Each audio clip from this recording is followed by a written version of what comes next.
Bonjour mes chers amis, très heureux de vous retrouver dans le cadre des Journées du patrimoine. Cette fois, nous vous invitons à découvrir la Maison de l'Histoire de Lara. Savez-vous que depuis sa création en 1990, ce sont plus de 3000 personnes qui ont franchi cette porte, sans compter les enfants de nos écoles de Lara, et sans compter les nombreux étudiants en archéologie de l'université de Toulouse-Le Mirail.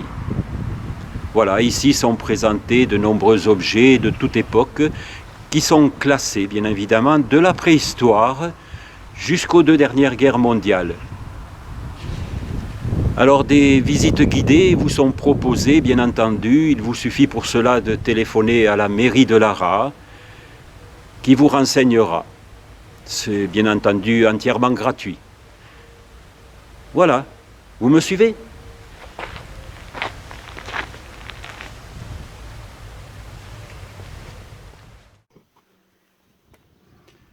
Eh bien voilà, nous entrons dans la maison de l'histoire de Lara. À gauche, nous découvrons un espace qui est dédié à la préhistoire. Alors je vous rappelle que tous ces objets que nous trouvons dans cet endroit sont issus exclusivement de Lara. Alors le paléolithique inférieur.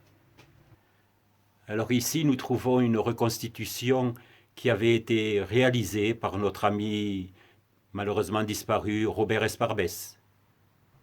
Des reconstitutions d'outillage anciens, des lances,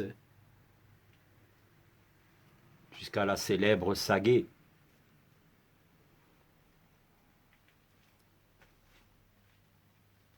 Ensuite, d'époque plus récente, on peut admirer quelques objets de la période du Paléolithique supérieur.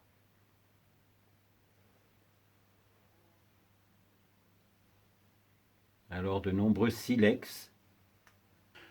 Maintenant, nous allons voir une autre période, c'est-à-dire la période du néolithique. Voilà, le néolithique à Lara est bien représenté,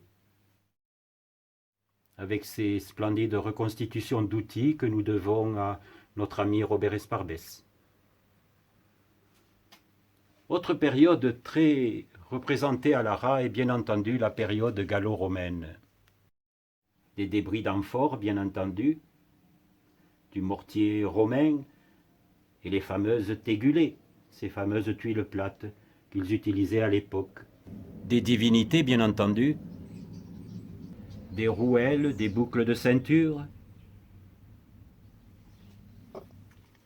un splendide bracelet en bronze, et enfin, bien entendu, la fierté de Lara, cette statue en bronze de Mercure qui a été découverte non loin du château. Les poteries sigillées, de la poterie plus commune, des objets métalliques, des poids de tisserand. On a également trouvé une grande quantité d'objets en plomb. Et enfin, de nombreuses monnaies de l'époque. À Lara, vous aurez également le plaisir de découvrir de nombreux objets de toute époque, notamment du Moyen-Âge, ainsi que de nombreux objets un peu plus contemporains. Par exemple, cette collection de statuettes de saints que l'on trouvait jadis sur les cheminées dans chaque maison ou chaque ferme de Lara. Alors l'époque napoléonienne, bien entendu, est bien représentée. On se souvient que Wellington était passé par Grenade-sur-Garonne, et notamment dans notre région de Lara, lorsqu'il s'est agi d'attaquer Toulouse, où l'attendait le maréchal Soult. Alors vous découvrirez également des objets relatant l'histoire des écoles de Lara. Lara avait jadis 2 écoles congréganistes, une située à l'actuelle maison d'Emmenau et l'autre à Beillard. À Beillard, on accueillait les garçons et à Emmenau, on accueillait les filles. Ici, l'école communale en 1881, l'école d'abord publique, puis laïque en 1882. Le petit musée ancien de l'école de Lara. Et bien entendu, la leçon de morale. Nous découvrirons également les effigies de Bathilde Tournier de Vaillac, grande bienfaitrice qui nous rappelle que le château de Lara a joué un grand rôle dans notre village. Voici Bathilde, accompagnée de Marie Dantin. Marie Dantin, c'est elle qui hérita et grâce à elle, nous accueillons maintenant à Lara la famille de Carrière. Sont également exposés de nombreux outils agricoles contemporains. Ici, nous trouvons également des objets des 2 dernières guerres, comme je vous l'ai dit. Alors tout d'abord, la guerre de 14-18, les médailles des familles de Lara, des portraits, le fameux casque Adrien. Enfin, pour terminer, des objets datant de la dernière guerre mondiale. Bien entendu, on ne peut pas oublier la résistance qui fut intense à Lara, avec de nombreuses anecdotes.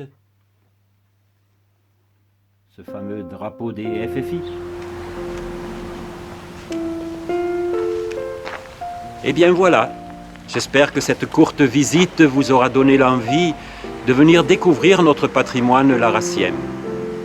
Vous serez bien entendu toujours les bienvenus et nous serons toujours ravis de vous guider dans ce musée et de partager avec vous notre passion. Voilà, je vous remercie beaucoup et je vous dis à très bientôt.